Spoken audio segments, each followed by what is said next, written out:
Welcome in, everybody, to another episode of Clutch Scoops. I'm your host, Tomer Azarly. I'm here with Brett Siegel, our ClutchPoints NBA insider. Uh, Brett, we've been busy. We've been very busy. We've been busy and we're matching today, which lets everybody know that we're serious with all these trade talks that are coming today. We're less than 48 hours now until the trade deadline. Phone lines are blowing up, and there's a lot of speculation going around Tomer. So we're gonna try to cover as much as we can for everybody on this show. Yeah, and just so you guys know, this was not a coordinated match with the quarter zips. This was we just hopped on. We're like, oh, quarter zip time. Okay. Um, I, I've gotten very little sleep, so I'm gonna let you start things off, Brett, while I kind of charge up here. Uh, let's start with the Jaren Jackson Jr. trade. We just got word about 45 minutes ago, I believe, that the Memphis Grizzlies have shockingly traded Jaren Jackson Jr. To the Utah Jazz. I can't imagine getting traded from Memphis and going, oh, where am I going? And going to Salt Lake City. They've traded him to the Utah Jazz for a combination. I forgot what the package was, but there were three first-round picks in there. I believe Walter Clayton was involved, Taylor Hendricks. Um, let's start with Memphis' side of things. Why do you think now is the right time to get a deal done for Jaren Jackson Jr. after just signing him to that extension? I think it was last offseason. So here's the package for everybody, just so in case no one saw it. This is what it is: Jaren Jackson Jr. from the Memphis Grizzlies, along with John Conchar, Vince Williams, and Jock Landale. They go to the Utah Jazz along with three first-round picks, two of which are in 2027. One is the Lakers pick, another is a conglomerate of picks. It depends on which one is going to be the best.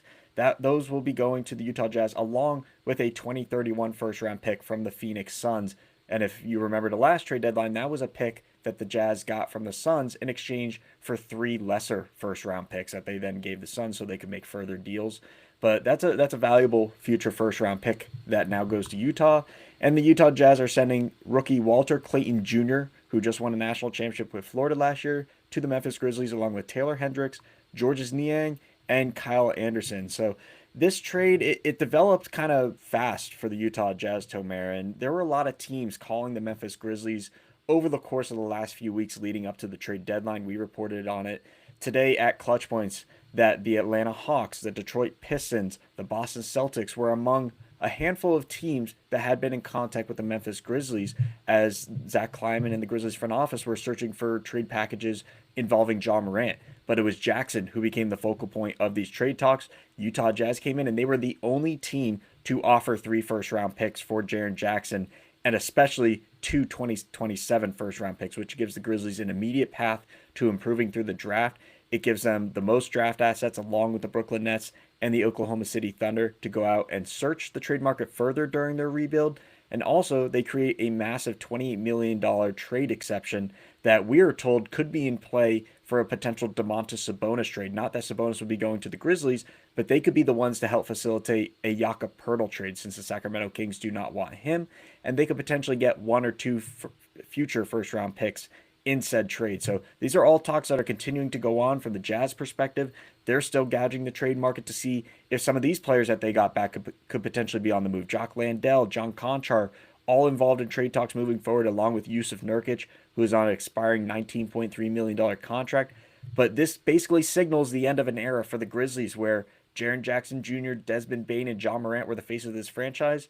Now Morant is the last one standing, and it doesn't seem like he's going to be there too much longer. Now, as the Jazz kind of gauge this trade market to see what they can what else they can do here. Um, it is important to know, and I think I thought some great reporting from Tony Jones, good friend of mine I saw the other night, that the Jazz do plan on kind of pairing Laurie Markkinen up with Jaren Jackson Jr. and they hope to retain Walker Kessler Jr. as well in restricted free agency. So Jaren Jackson Jr. One of his weaknesses obviously is rebounding. Is well known, and I think the Jazz are well positioned to kind of make up for some of his shortcomings, space out the floor as well. So from Utah's perspective, we know that they had a lot of draft picks coming into this trade. They still have a lot left, I would say, after the Donovan Mitchell, Rudy Gobert trades. What other things could they be looking at? Are they looking at minor upgrades? Are they looking to contend right now? We know they owe Oklahoma City a pick that is, I believe, protected 1 through 8. So if they are a lottery team this year or a bottom 8 team pick wise, they will keep that pick. Otherwise, it goes to OKC. So what else are they looking at doing here? So, Tomer, I know some people agree with me, some don't. I tweeted out immediately after this trade was made that I'm not a fan of it. And that's from the perspective of the financial reasons. And Jaren Jackson Jr., he still has 3, 4 years left. His contract's going to increase over that $50 million threshold per year. I think the final year is around $55, $56 million. You have Lauri Markkanen still under contract with the Utah Jazz. His contract is at $46 million this year, and that's only going to go up. You have Ace Bailey still on his rookie deal. You have an upcoming contract extension for Walker Kessler once he hits restricted free agency. They're going to be doing everything they can to keep him on a new long-term deal. So you're looking at $20, $25 million at least there in annual average value. And then Keontae George, who's having an all-star like season, he's going to be extension eligible entering the offseason. So that's the main reason why I don't like this trade for the Jazz, because this is a team that has been in the lottery over the last few years. They have not been in contention. And now all of a sudden, it seems like that they're going to gather pieces to put themselves in a 2 to 3 year window to really contend in the West. So maybe it does work out. Maybe they have a similar path to the Oklahoma City Thunder where they have these young pieces. They play great defense with some of these guys that they have. And all of a sudden, Will Hardy and this staff is able to turn things around. But I'll tell you this, Tomer, that money is going to stack up real quick, especially once Kessler agrees to his contract and once they agree to an extension with Keontae George. There's going to be major question marks about apron rules in Utah and especially filling out this roster with other pieces. So from that vantage point, I don't like the trade. Obviously, from a value standpoint, the Jazz got really good value here. They got an all-star, all-defensive first team, former Defensive Player of the Year player in Jaren Jackson Jr., and they got him for draft picks that are basically going to be middle of the first round at best. So from a value standpoint, makes sense. From a money standpoint, though, I'm concerned. Brett, I don't want to cut you off, but the Bulls, just from Shams Charania, the Bulls have traded Nikola Vucevic to the Boston Celtics for Anthony Simons and a second round pick. Two guys who I know have been on the trade market for what feels like years now. We know that the Celtics were in the market for a backup center.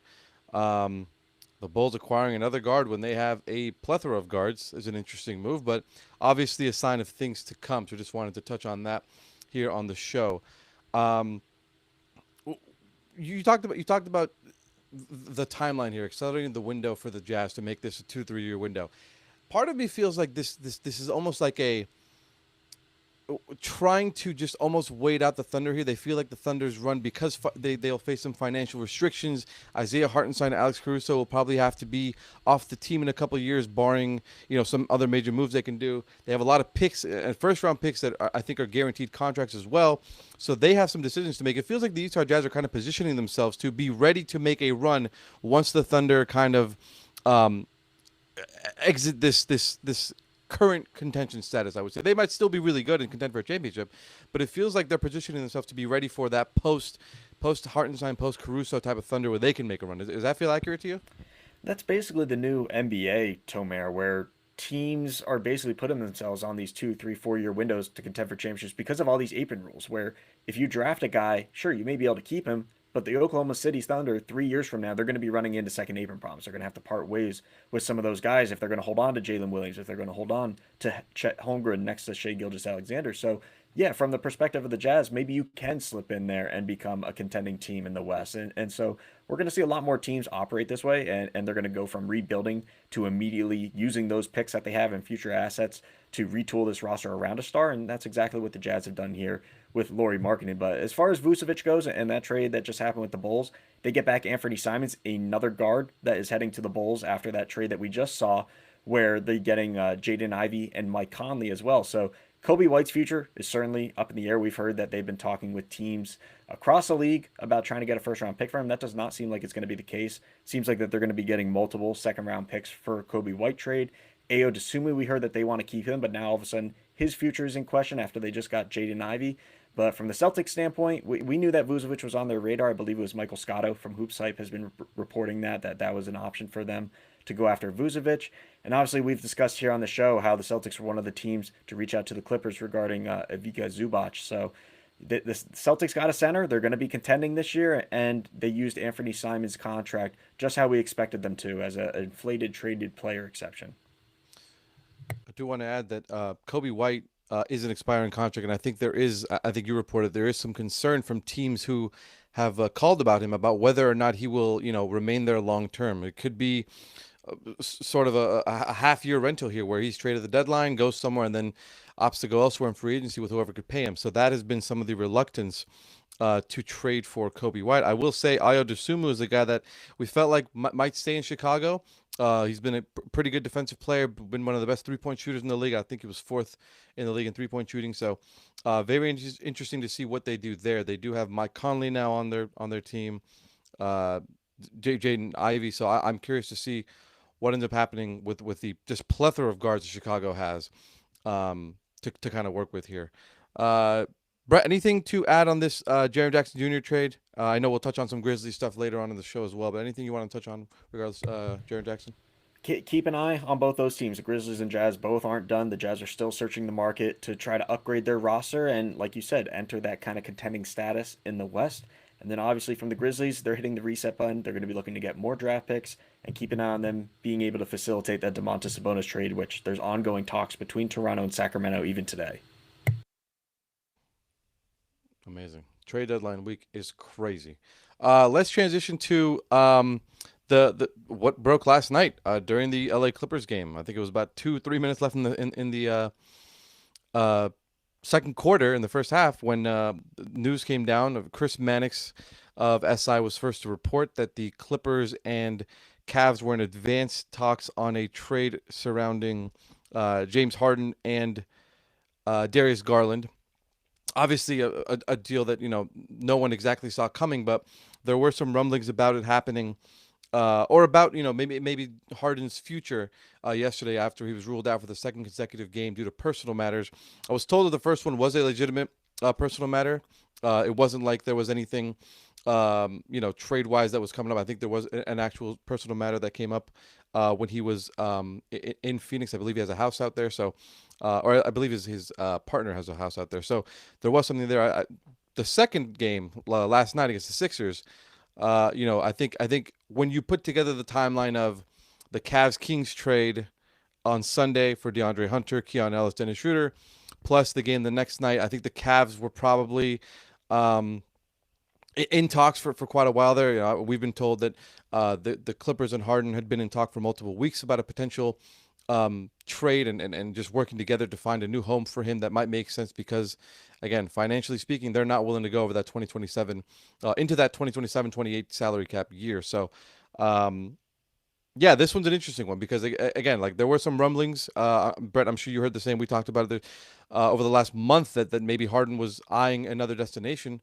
But given how the Clippers were playing, 17-4 over the last month and a half, best record in the league over that time, it felt like the Clippers were trending upwards. Again, not playoff team yet, but they were in the play-in conversation and really had been playing well. So what is your read? I'll chime in as well after, but what is your read of this kind of Harden, Darius Garland trade talk situation right now? It's really intriguing because, like you mentioned, Tomer, a few weeks ago, we had heard the talks of, oh, the Clippers could be looking at James Harden trades, and it was coming from external sources. It wasn't coming directly from the Clippers. Other teams, other scouts saying, keep an eye on James Harden and his status there. And we just kind of put it in the rearview mirror, just kind of kept it in the back of our minds because there were more pressing stuff. There was the Giannis trade talks, there was John Morant, the Domantas Sabonis, Anthony Davis. No one really thought that Harden would be on the move given the Clippers' success. Well, now all of a sudden it comes out that they have been discussing this for weeks, and me and you both wrote about it in that story last night that we published on Clutch Points. That they've been talking with several teams. They've been talking with the Cavaliers. The Minnesota Timberwolves were a team a few weeks ago that showed interest in James Harden. Obviously, they're pivoting to another guy in Milwaukee right now, so it doesn't seem like James Harden is on their radar. But there's certainly momentum for a James Harden trade at this point. It doesn't seem like that he wants to be back with LA because they won't offer him that contract extension, like you wrote about, and like you reported on. And so, does this trade with the Cavs actually happen? Well, Darius Garland, it's a big question mark because he's constantly been injured. He's had that foot and the toe issue.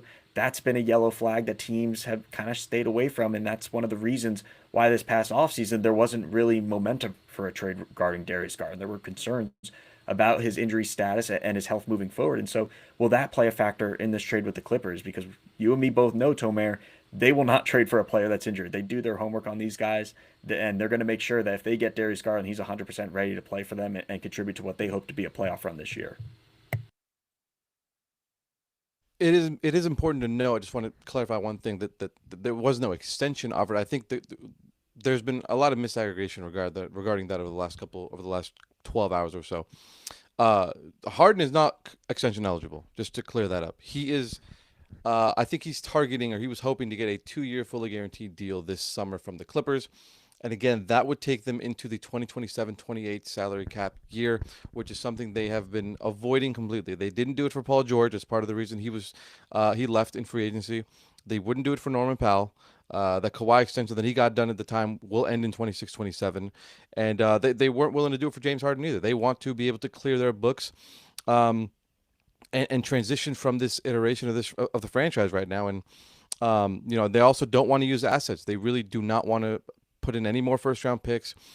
Seconds, I think, are probably easier to buy nowadays, but you don't really want to give any assets or contribute any more assets into this iteration of the franchise. I think it's you have a chance to remain competitive, and I think you can keep doing that.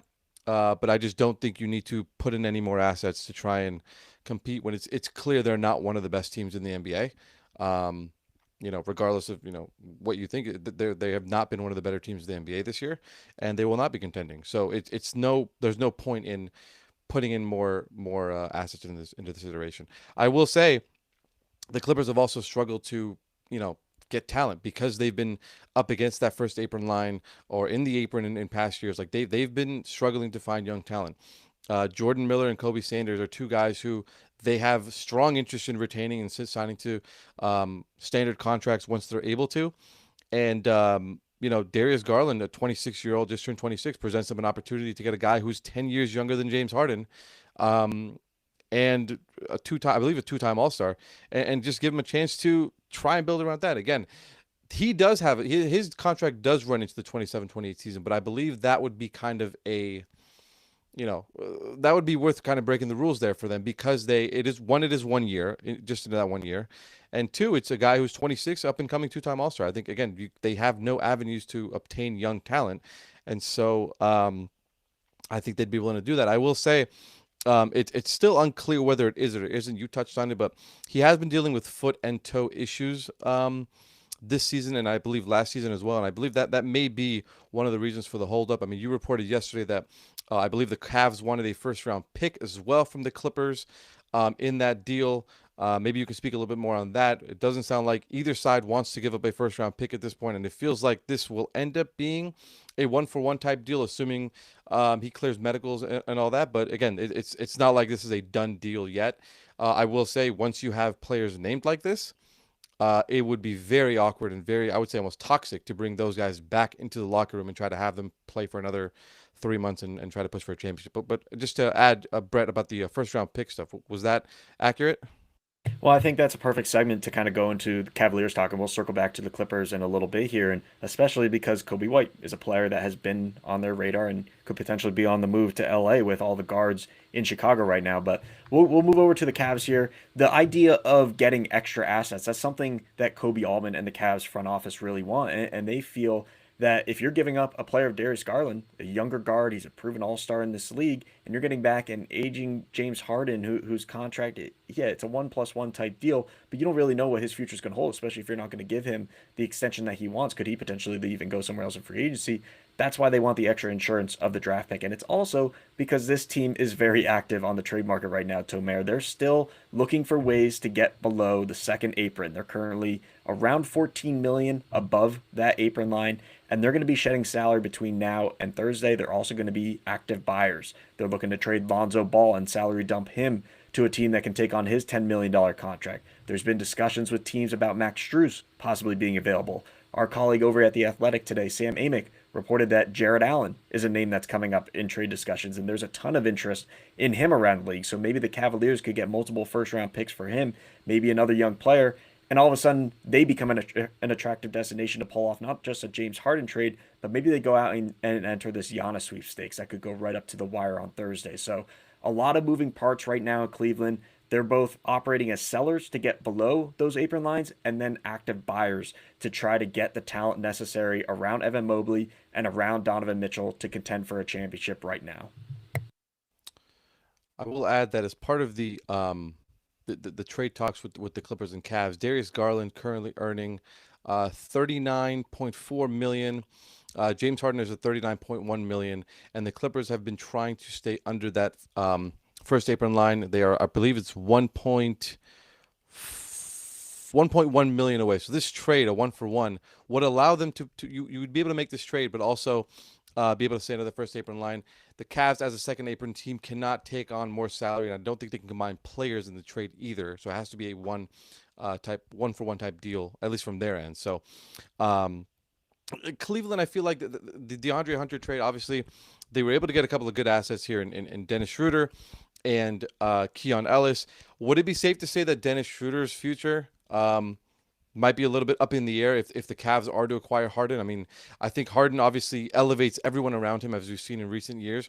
I know the Cavs have had some concerns about the offensive involvement of a guy like Evan Mobley. We've seen him Defensive Player of the Year, been really good, but I think involvement has been a little bit on and off offensively. So I think adding a guy like Harden there would definitely elevate him, elevate Jared Allen.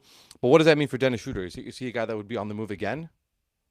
I highly doubt it. There was no interest when he was in Sacramento from teams wanting to trade for Dennis Schroeder, given that contract size. Obviously, the Cavaliers are willing to take him on. They're going to use him as a reserve backup point guard in their system, whether it's behind Darius Garland, James Harden, who knows. But he will be a key six man for them, and they do anticipate him being a part of their roster. Do the Cavs have? Do the Cavs have something in play here for Giannis potentially? Is there any avenue for them to pursue something like that at all? That's a big question mark. Yeah, I think that's a question a lot of people are asking right now. If Giannis stays with the Bucks through the offseason, and so many people are asking that question this morning. It's continued into the afternoon. Some think that he's going to be on the move before Thursday to the Minnesota Timberwolves. Other people think that he's going to stay with the Bucks through the trade deadline. And obviously, there's been the talks of the Warriors, the Heat. There's been no movement on that front from the Bucks. They have not given any indications that they're ready to accept either of those packages. And it's something that Heat and Warriors fans do not want to hear, especially as the Timberwolves just made a move to lessen their tax bill and to move lesser out of those aprons. And so it makes you think a little bit. You can pull up the Brian Windhorst meme if you want to of what's going on in Minnesota right now. Are they making a play for Giannis Antetokounmpo? Or is this a play maybe for John Morant? Or maybe is it a play for both those guys? So there's still a lot that is being sorted through the league. And as far as Giannis goes, if he waits till the offseason and the Bucks hold on to him, New York will be at the forefront, but you have to put the Cavaliers in that discussion. Maybe even before the trade deadline, you have to put them in this discussion, depending on what they can pull off. This is getting fun. Uh, Brett, anything to add on the Cavs and their active deadline right now before we move on? No, nothing on the Cavs. I'm going to throw it over to you to talk Clippers. I have to take a phone call real quick, Tomer. Oh, oh, Brett. Um, yeah, transitioning over to the LA Clippers front. Yeah, I mean this Clippers team currently has James Harden. Obviously, is a guy that they're going to be looking at moving. And again, that deal is by no means official or final. But the Clippers are looking to move off from him, mostly because of the inability to offer him the deal that he's looking for, about a 2-year, $80 million contract in free agency this summer. I will say the Cavs were not the only team that the Clippers have had conversations with. I know that the Timberwolves have reached out about him. Other teams I've heard like the Toronto Raptors and New Orleans Pelicans, as we reported last night, were also inquiring about Harden and his wanting to. And whether he'd want to play for them, whether they have any trade interest there, that did not seem to materialize. It doesn't seem like Harden wants to go to either of those two franchises in New Orleans or Toronto. And so it seems like Harden would potentially welcome a move to the Timberwolves. I think partnering with a guy like Anthony Edwards obviously would be very enticing, but doesn't seem like they're the front runners right now. And again, with once you name the guys like Darius Garland, like James Harden in the trade, it just seems really hard to just backtrack out of that. Now, again, the foot and the toe issues for Garland are very real, and I think that there's something that the Clippers are kind of monitoring to see what they want to do. They don't feel like they need to include a pick because they're getting the more injury prone guy, and the Cavs feel like they don't need to include a pick because they're getting the guy who's 10 years older. So it's a little bit of a give and take here. So we'll see what kind of happens there. I mean, the Clippers right now, outside of that, I think they would love to be able to move off from Chris Paul. They've had zero traction on any teams interested in Chris Paul right now. That just doesn't look like it's happening at the moment. Again, if it does happen, it'll be sort of like last minute situation where a team fails to land a couple guards or land a guard, and maybe someone in, I don't know, Portland, Sacramento, someone on the West Coast could go and grab him as a last resort type of thing, just so he could stay on the West Coast. Bogdan Bogdanovic is the guy that's been mentioned. He was a healthy DNP the last two games, a back-to-back set for them. So unclear what the exact reasoning behind that is. Obviously, they are playing well and they've played well without him. And I think head coach Tyronn Lue said the other day they don't feel the need to rush him or play him immediately because they found something that does work. But it is worth mentioning that he does have a team option for next year worth $16 million. So technically an expiring contract for teams who might want to free up some cap space next season. Other than that, I mean, Kobe Brown's expected to be, I think that a guy they've hoped to move on from as well. They declined his fourth-year option worth $4 million for next season, so he will not be there next year. So Chris Paul, Bogdanovich, Kobe Brown, I would say, in addition to James Harden. Boston, before they made the move for Nikola Vucevic, had been pushing for Ivica Zubac, and the Clippers had just rebuffed them over and over again. Brett and I reported a couple weeks ago about their interest in him via a first round pick, and the Clippers were just not willing to facilitate that trade. That was just not enough for them. They have very a very high asking price for Zoo, and so that didn't happen, and you see that here with the Celtics trading for Vucevic. So yeah, I mean, look, the Clippers, I think, like we mentioned earlier, they're going to want to remain active in this little trade market. They're not going to want to put in any more assets into this iteration of the franchise. Like they would like to, as competitively and peacefully, kind of transition out of this Kawhi and James Harden era without blatantly tanking. Also because they don't have their picks for quite a while. So I think that's as pretty straightforward as it gets. Brett, if you feel like you can add anything else to this, feel free. But the Clippers, again, would like to transition out of this. Again, James Harden presents them a good opportunity to land a two-time All-Star, 26-year-old Darius Garland, which I just don't see them getting anything better out there on the market.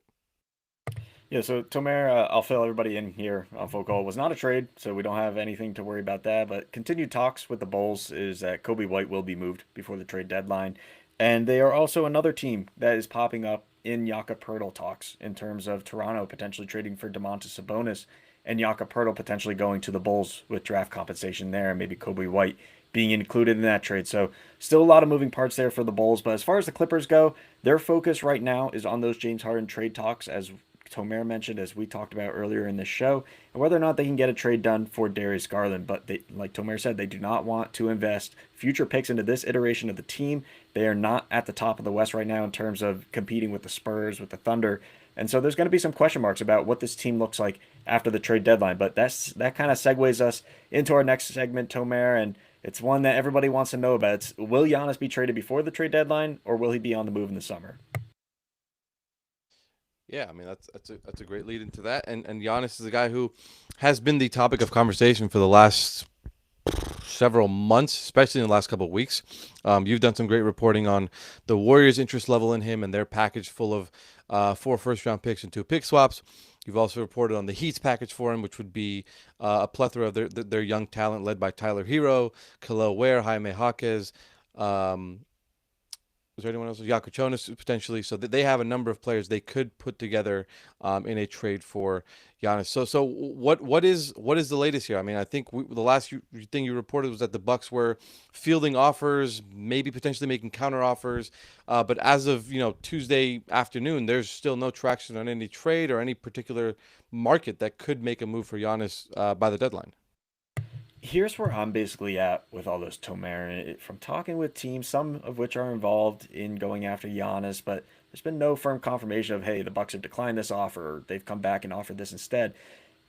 Where I'm at with all this is if they truly wanted the Warriors or the Heat's trade package, I feel like that something would have happened by now, whether it's they're in advanced discussions or one of those teams make another move.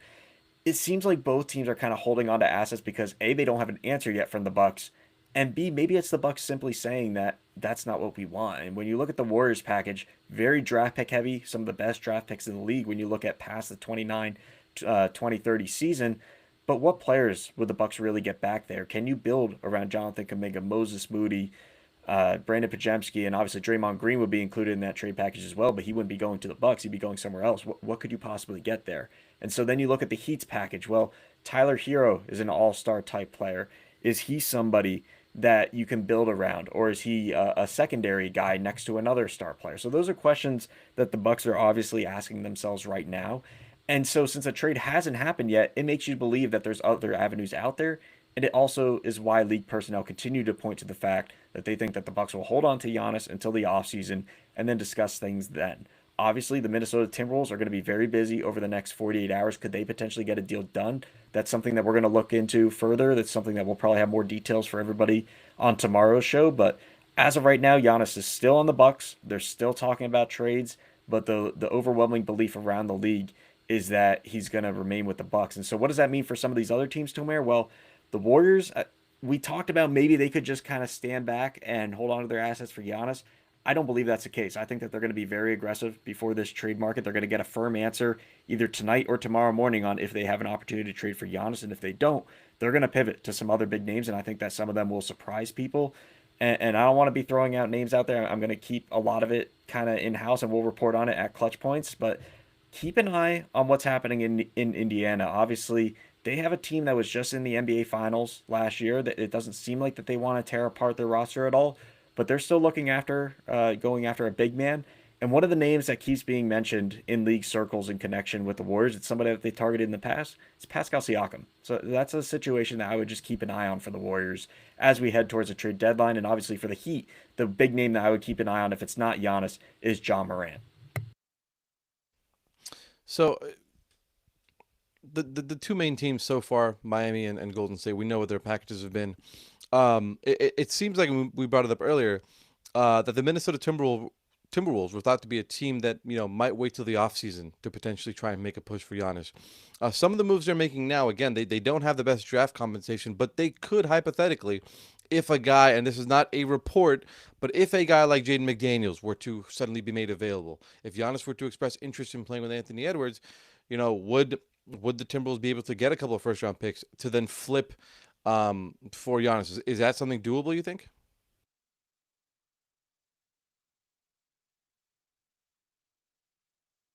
Brett, you're muted, buddy. You're muted, buddy. Jaden McDaniels has certainly been a discussion around the league as of late. Tomer, I mean, between being muted, looking at my phone, it's a lot to keep up with. You need to be a better producer here.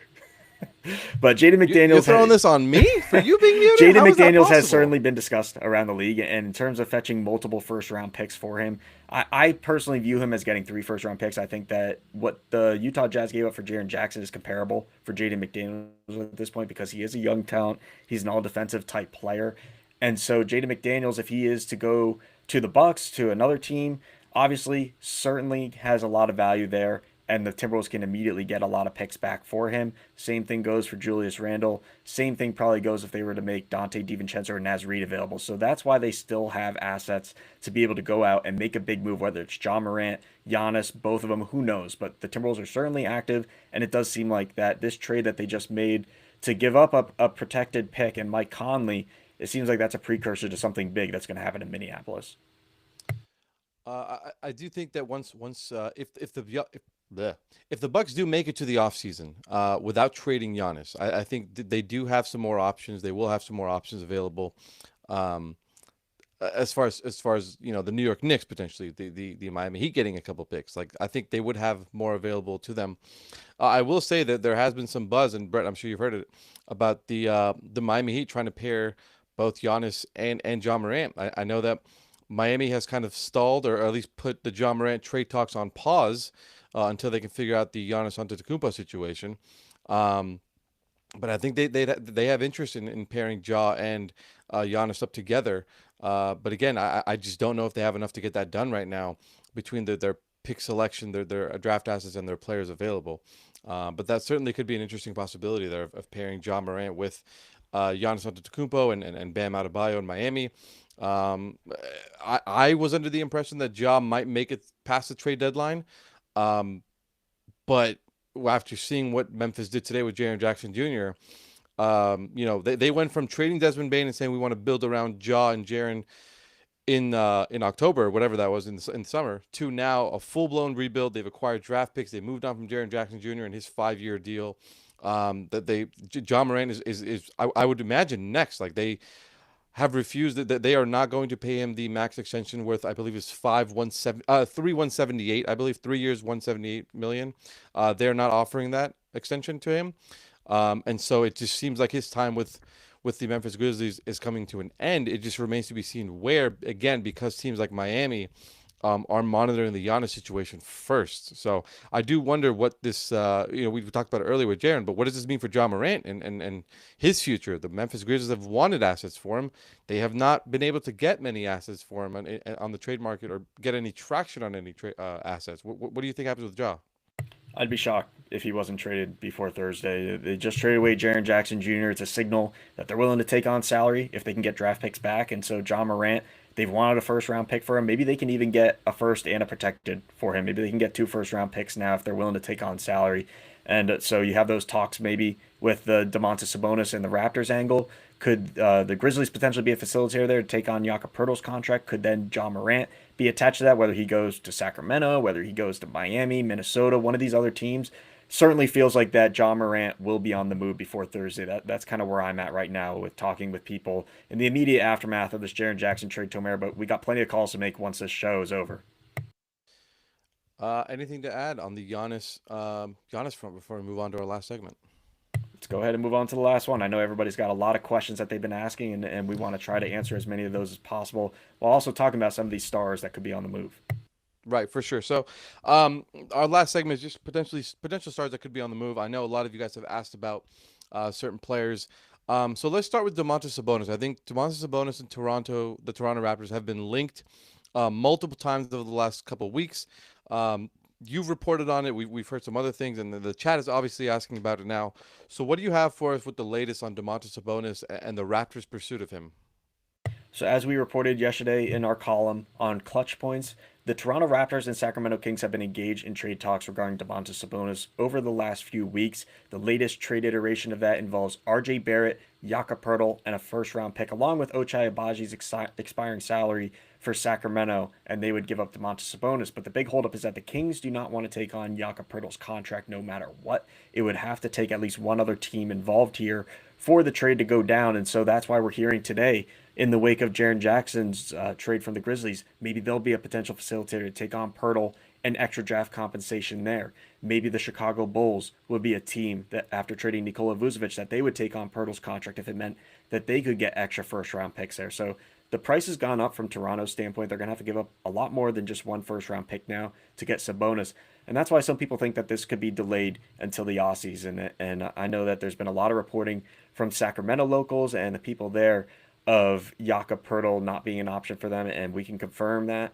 But they do like RJ Barrett. They do like Emmanuel Quickly, and that goes back to the days of Scott Perry being with the Knicks. But RJ Barrett certainly seems like a player that they want to bring in to pair with DeAndre Hunter and Keegan Murray. And so maybe there is something there before the trade deadline. Maybe there's not. Maybe it will just happen in the offseason, but there's certainly smoke to that fire. The Kings, I think, have been a team that have needed to make moves. They started with the Dennis Schroeder, Keon Ellis moves. I would say personally a little bit underwhelming on the package they got back, given how good Keon Ellis is, and a little bit disappointing there. What about guys like DeMar DeRozan, Zach LaVine, even Russell Westbrook? Like, are those guys that could be on the move? Could they be secondary moves after big moves are made? What do you think about the notion that those three guys? Oh, even Malik Monk as well, I think, is a guy who's been mentioned. What about those four guys in Sacramento?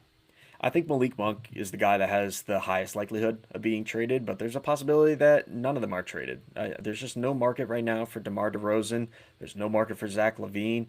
And obviously Westbrook, he's been playing well in Sacramento. I haven't heard anything on that front. But Malik Monk, there's been a little bit of interest. There's been some teams that still view him as being a key six man in this league. It's just the contract is the problem. If he was on an expiring $18 million contract, completely different story for Malik Monk. The only problem is he has 2 more years left on that deal. And so multiple teams just haven't had interest there. We reported on the Minnesota Timberwolves having a level of interest in Malik Monk, but it doesn't seem like that there's anything brewing there right now, especially with Minnesota's higher aspirations ahead of the trade deadline. But if all that falls through, they can't get John Morant, they can't get Giannis, maybe they do circle back and they take Malik Monk. But there's still the possibility that trade that they made with the Bulls could still be expanded upon. Maybe Kobe White ends up going back to the Minnesota Timberwolves and more assets are included there. So still a lot of moving parts here. And Sacramento, obviously, their focus is on those Toronto trade talks right now.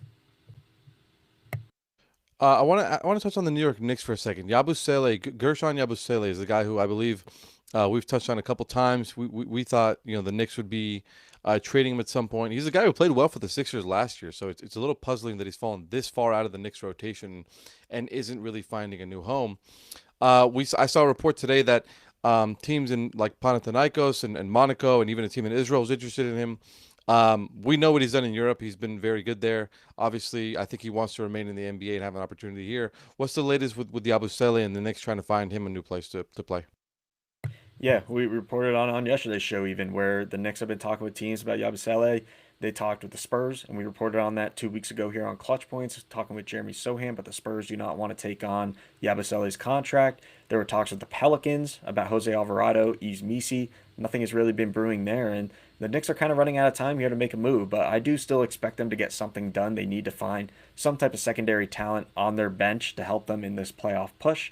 And then heading into the offseason, if Giannis remains on the Bucks, that's going to be the big question mark in New York is do they flip assets like Mikal Bridges, Karl Anthony Towns, any potential draft picks that they could get their hands on to then go out and get Giannis. So those are the two main topics tied to the Knicks right now is what will they do with Yabusele before the trade deadline? I expect them to trade him for some type of value and a player, whether it's an expiring contractor or just a smaller deal that can contribute right away to their playoff run. And then obviously in the offseason, what will happen with the Knicks, especially with Karl Anthony Towns.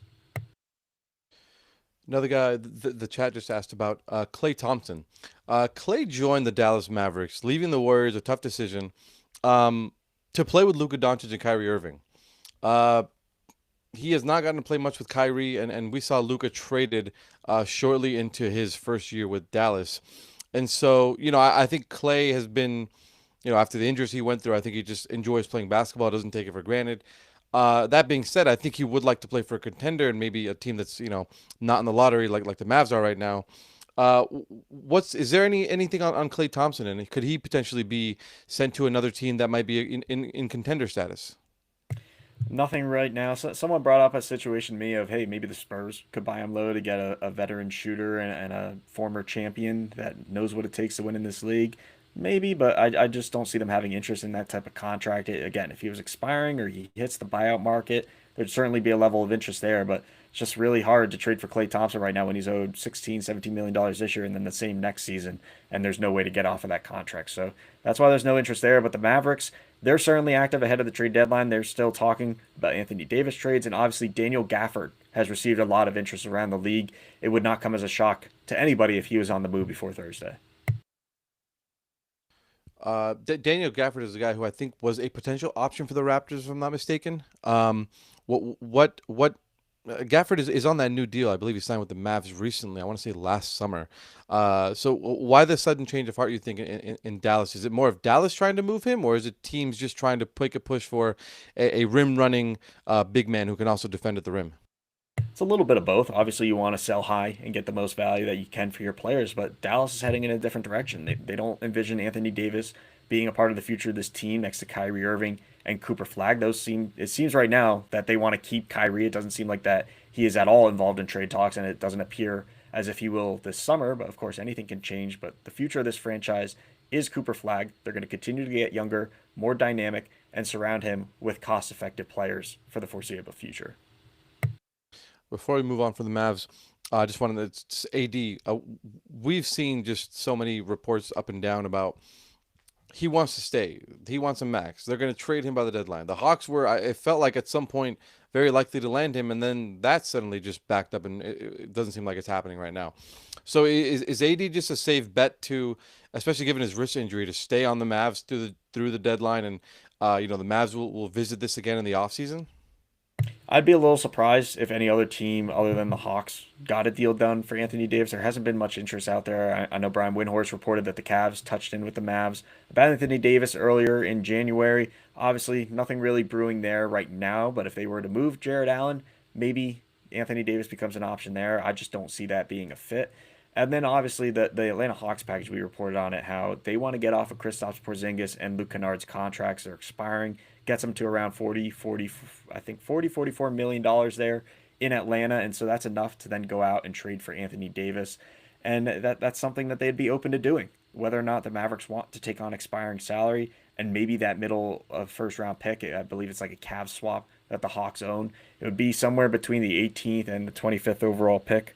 So if that's something that they're interested in doing, it's obviously there for the taking. But Anthony Davis right now, it seems like that he's going to be remaining on the Mavs roster heading into the offseason where they'll be very aggressive to try to trade him before the NBA draft. A team like the Charlotte Hornets, I think, has been a bit of a surprise of late. They had one of the best, I think, tied for the best January road point differential. This is a team that played really, really well. That team's having fun under Charles Lee. They've, again, not really a playoff contender yet, but they feel like they're on the rise right now. But we had the chat ask about Miles Bridges. Is there anything regarding Miles Bridges or the Hornets at all, potentially making a move here at the deadline? Well, the Bucks were one of the teams mentioned for Miles Bridges in those rumors. I believe it was the Phoenix Suns, Golden State Warriors too. I don't see the Warriors pulling off a move for Miles Bridges. I don't see the Suns doing it, and so that leaves the Milwaukee Bucks. Would they do it? Well, the Hornets have had interest in Bobby Portis. He's a player that they pinpointed before as someone who could come in and help their front court and be a veteran presence on this team. And it's one of the younger teams in the league. But Miles Bridges has played really well, and they're in the middle of a very successful run. I believe it's 7 straight now, and they're a team that has not won 8 straight games, I believe, in 25 years. So we could be seeing history here in Charlotte with this team. LaMelo Ball's playing well. No talks of him being on the move right now. Con Knipple looks like that he's right there in the Rookie of the Year race with Cooper Flag, and so Charlotte's going to push forward. They're a really fun team to watch. Anybody who hasn't watched Charlotte this year, highly recommend turning them on because one of the better offensive teams to watch this season, especially with Brandon Miller emerging as a potential star. Let's go over to Lakerland. We had a question about the Lakers. You mentioned that they were one of the teams who wanted DeAndre Hunter. They have not made a move yet at the deadline. I think their fans are very disappointed, but they also just don't have the best assets available, and I just don't know what their first round pick. I believe it's 2031. 2031 of those. What are they? Are they looking at any moves at the deadline here? Do they have any opportunities to even improve the roster? I think we'll see some type of move from the Lakers over the next 48 hours. What that move will be, whether it will be a big splash, a little splash, really don't know yet. They're still one of those teams that is kind of behind the scenes working trade calls because of all these big names that are out there. The John Morant trades, the Domantas Sabonis, Giannis. Depending on what happens there, maybe they get in the mix for somebody else, especially guys that are on expiring salary. So those are the type of players that I would keep an eye on for the Lakers, guys that will be free agents in the offseason because they don't want to take back long-term money. And that was one of the holdups of why they didn't go all in for DeAndre Hunter. LeBron James, it feels like his time with the Lakers is maybe not the deadline, but probably coming to an end. Maybe in the offseason. So who do you think you know could be a place that he goes next? Is it Cleveland or bust at this point? It feels like Cleveland is the team that he goes to. Kind of calls it a career there after 23, 24 seasons. Is there any other team you think could be in the market for a guy like LeBron James?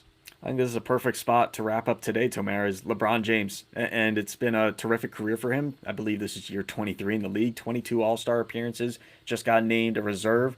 And so, is this it for LeBron? Is this going to be? Is he just going to retire and go off in the wind? I don't think so. I think that he's going to come back and he's going to play at least one more season and have that farewell tour that everybody's been talking about. And he's going to be advertised by the NBA everywhere that he goes. I just don't see the league and LeBron not wanting that at this point. And so, where will he end up? I would be shocked if it's not the Cavaliers. It makes perfect sense for him to go back there, finish his career, especially with all these talks that the Cavs are looking to improve right now and they're looking to free up cap room. Why would they be doing that? It makes sense that they would bring back LeBron for one more run. Maybe they go out and they get James Harden. They potentially trade for Giannis maybe in the offseason, and they go all in and make one last run for a championship with LeBron in the final year of his career. We're good. That's a great show. That was fun. Thank you guys, everyone, for tuning in. Appreciate you guys watching, supporting, and love all the questions. Jump in again tomorrow afternoon. We're going live tomorrow, 12:30 p.m. Pacific time. And we'll also be going live on trade deadline day. That will be after the trade deadline, though. So stay tuned. We'll have the times for you on that show. We're aiming for the afternoon after the deadline. But tomorrow, 12:30 p.m., same time, same place, Twitter, YouTube, for Clutch Points. I'm Tomer Azarly. That's Siegel. We hope to see all you guys tomorrow.